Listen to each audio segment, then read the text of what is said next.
Come this way. I'll go at the far end. Have a seat. Thanks.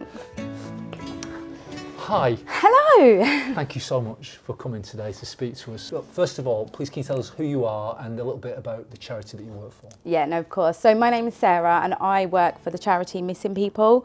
We are there to support anybody that has been impacted, affected by missing, regardless if it's an adult, child. We're there to help them any way we can. So the episode we're about to watch it's going to fill in the gaps for the audience as to what's happened to April since she's been missing. You and the charity have worked in conjunction with the show to make sure we can get this as right as we possibly can, given real experiences. So you've talked to us about people who've really been through it, you know, given us their stories and stuff like that. How was that process for you? I think for us, we are so grateful for anybody to help us tell the story of families and children and young people that are going through this, and it's their reality. And for us, it's been great meeting with you, meeting with all the team to be able to talk through and share the experiences of children and young people throughout the missing episode. I think it's been a great experience to meet with everybody, look at how it's developed and evolved through our conversations, and I think I'm really looking forward to going through it and seeing it all on the screen. Shall we watch the episode? Let's do it. Okay.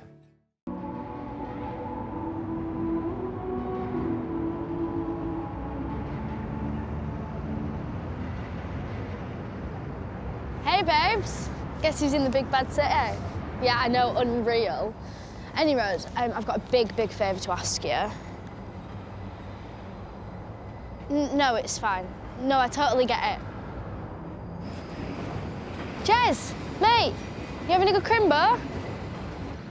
No, I already asked her. She's got a house full, so... Yeah, you too.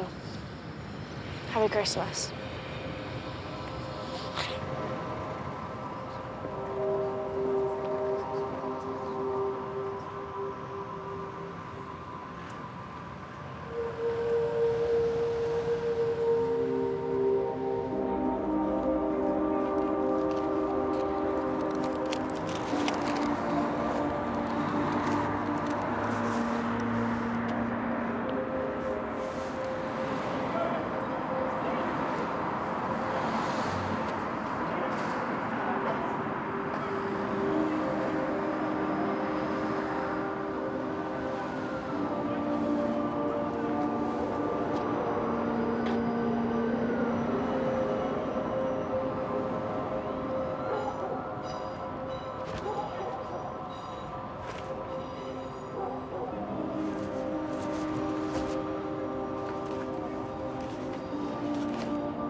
I guess what it's more like watching a short film, really, than Emmerdale. The way it looks, the idea that he's the director, Paul Copeland, has done this amazing, the sense that she's lost in this vast urban like haystack. And I suppose what that shows is how very quickly it gets to that, and you're under cardboard. Yeah, definitely. Is that really common? It is common, and I think you could tell with the phone calls she was making at the beginning and the way the voice changed from that cocky kind of like, oh hi, I'm in the city, what are you doing, to actually the desperation in the voice. And I think that rings true for so many people that are missing, and how quickly it's gone from thinking, they're going to call someone, find somewhere to go, to actually the reality is there might not be people around and you're going to have to find somewhere quickly to seek shelter. And unfortunately that's unimaginable, isn't it? I mean, that's what always stuck out with me in this story, is that it's precipitous. It just suddenly, the brutal reality of it is there within hours. It's not like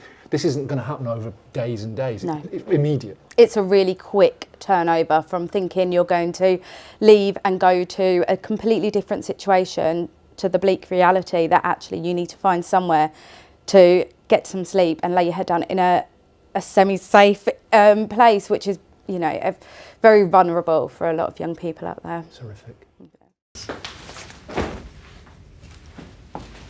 Go on, take 'em. I'm all right, thanks. I see. You're too good for him, are you? No, but But what? no, did I forget to put them in the wash? Forget it. You're gonna freeze to death, that's your lookout.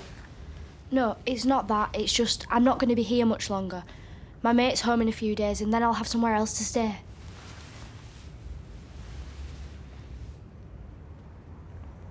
I guess, is that a thing too where, you know, where she rejects the sort of like the dirty, you know, things to sleep in and stuff.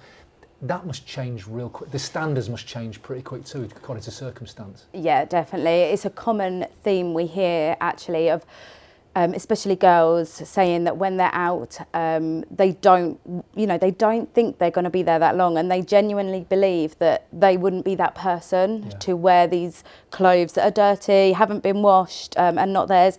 They can't imagine that their situation would get to that. But actually the reality is it's cold, they need to be warm, and regardless of what these clothes are like, they're going to have to use them if they want to stay warm, stay dry and stay safe. So it does turn very quickly from the appearance and concentrating, you know, on how they look to the deterioration, and things that were a priority before, actually it then becomes about necessity. You know, there isn't the necessity to wear makeup and do the hair, so that just kind of gets left. Yeah. So much for mates. What am I going to do now? Told you, stay with us. Join the freaks. Yeah, but Pull your hood up. How many more times? The more you look like a bloke, the safer you are. Look, how about I take you out tonight? Show you the town. as if. Don't knock the buzzies, kid. At least they're warm. How much we got?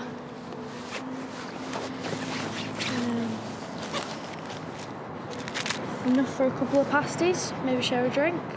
Bottle of vodka? Hot chocolate. It'll warm you up a bit. You're an angel. Thank you. You're the first person who's looked me in the eye all day. See? Still the odd one out. Reminded me of my grandma. I guess it comes to a point quite quickly as well where the kids, especially young women, I suppose, that everything and everybody is a potential threat. Yeah, definitely. I feel like that's such a powerful scene there that looks at so many different issues. We hear a lot of children and young people when we're doing safety plans with them about how they say they try and make themselves look like a boy. They put their hood up. They try and make themselves more manly so they're not approached by males. And I hear it so many times when I'm talking to these children and young people that they will do that as a means of protection. And I think it's just scary, the situations that they have to deal with. I mean, during that scene as well, with the eye contact, we hear that a lot. They say they feel invisible. Nobody's even made eye contact with them in, you know, days, weeks. People avoid their gaze, and it can be a really difficult position to feel like nobody cares. Nobody even wants to look them in the eye. So like that normal human interactions all been stripped away, so you're left just feeling completely barren. Yeah, a lot of them say they feel like an empty shell because they haven't had that from anybody. It's a really difficult situation to be in. Any spare change?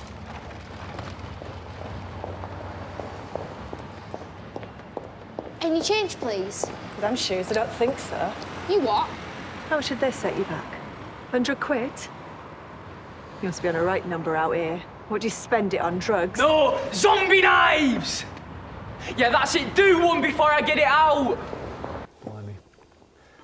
I mean, I guess what that scene's trying to do is show that how, despite somebody clearly being on their complete uppers, you know, just at the very end of society's tether, people are still prepared to judge them and make judgment calls about them simply because they have something that doesn't match their idea of homelessness. Exactly. Like if somebody has a perception of someone being homeless and a person doesn't fit it, they're often completely, you know, looked past, or as we saw in the clip, people saying to them, like, well, you've got them, what are you going to do with the money? And actually people aren't taken into consideration. They may have gone missing that day. They may be homeless from a really recent event and have them shoes for now. You know, they may not have them in a little while. They may have to sell them for essentials like food, but right now they've got them. And and it's just difficult to watch, as it is a reality for so many people. Yeah, it's very strange. It's very strange watching Amelia, but she's so brilliant and raw in this episode, and it's really heart-wrenching. Obviously, I'm biased. I just think she's extraordinary in it, the depth she's gone to. It's amazing. I mean, the way she has portrayed these situations, these are real life for a lot of people, and it is their reality. This is what they are facing. And for her to play it in such a raw and realistic way that can, you know, people can see this. Sometimes you watch things and you're like, that could never happen to me, but actually it shows how quickly things can spiral. Yeah, absolutely. And this is what a lot of children and young people are facing. This is their reality of what is happening to them. And it just really brings it home and brings to light of some of the issues that they might be facing. I mean, if the episode's done nothing else, if it can make somebody think twice about making that judgment call before, you know, then we'll have done our job a little bit, I guess. Yeah, no, definitely. Why have they used that? I hate that picture. Because that's the important thing. I'm not going back. So is that quite a normal, I suppose, particularly teenage reaction of like, oh, I don't like this photo? Yeah, it's a really common one. You know, sometimes teenagers especially have a particular photo they have in mind of themselves. They're not happy when another one is being used. And it's important to remember, you know, if it's on the internet, it's a digital footprint as well. So once it's put on there, it is there for a while, unfortunately. Yeah.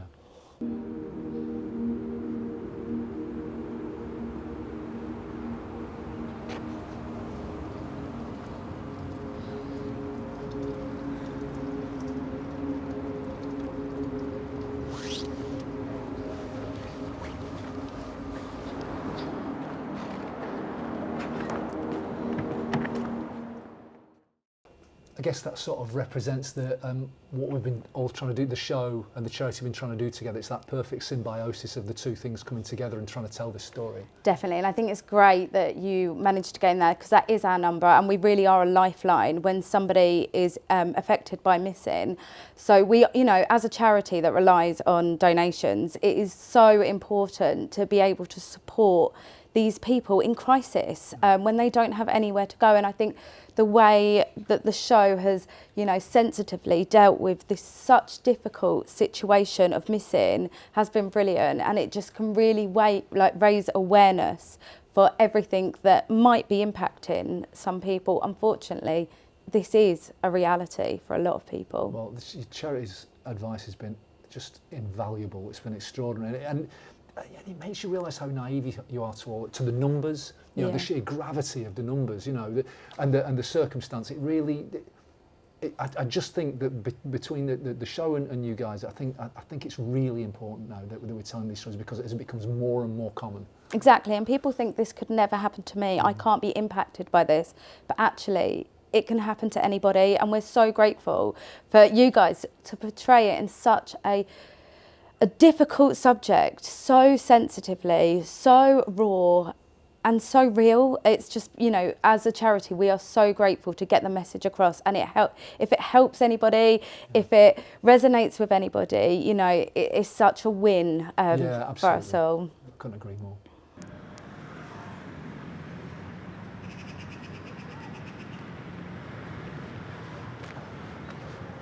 Are you okay? You don't look well. Come on, Annie. Leave the girl alone.